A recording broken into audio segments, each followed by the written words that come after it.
Amukira ngeithi ciakwa mwiroreri wa Nyarari ya Murang'a na ngucokerie ngatho ni unyitaniri waku thiini wa channel ino ya Nyarari ya Murang'a na ndeto iria ciratukinyira kwa ndagika ino ni ati thutha wa Karangu wa Muraya gugikorwo agikiaraniria na family ya Dennis Mutara muthenya wa ira na gugikorwo magikirikanira ati ni magugikorwo magigicemania kwa Mutara umuthi nigetha makimenye the way forward thutha wa ndwari yake.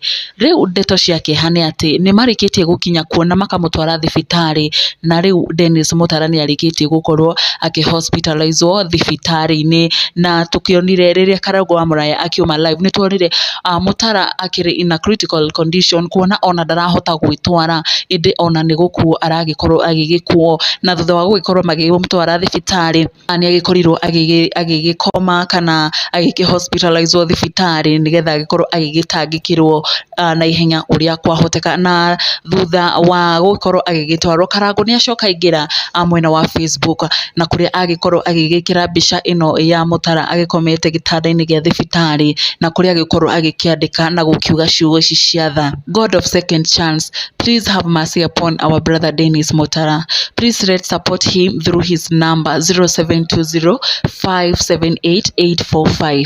Andrew Mutara Kamau. Niguo Karangu agikorwo agikiandika agikihoya Ngai agikorwo akihengera mundu gwitwo Dennis Mutara kanya kangi kana second chance nigetha agikorwo agikimutungatira na ota mutugo mafans magigikorwo magigithie hau uguo thiini wa comment section na kuria mundu gwitwo wa Wooiii agikorwo akiuga may God restore his health, quick recovery Dennis. Sharon mtoto wa mama Kenya agikorwo akiuga quick recovery, Rispa Shiko speed recovery, Stel Shakaranja may the healing power locate him. Rosemary Kifago agikorwo akiuga wishing him divine healing. Mary Githija agikorwo akiuga quick recovery Dennis. Mundu gwitwo Rusi Kamau agikorwo agikimwira quick recovery to him, may the grace of God speak upon him. Mso Mukinya agikorwo akiuga Ngai ndukareke ndungata ino yaku yorire tuhu, give him a second chance in Jesus name. Na icio ni imwe cia ndumiriri iria mafanza hamwe na andu maragithi na mbere na gugituma makikihoya Ngai na muno makiria magigithi na mbere na kuhoera Mutara agikorwo agikihona na ihenya muno makiria na Ngai agikorwo akimuhengera kanya kangi nigetha agikorwo agikimutungatira. Thiini wa video iria Karangu wa Muraya aima live ni tuonire a family hamwe na arata Mutara riria magugikoragwo magikimoya na kugimutwara thibitari.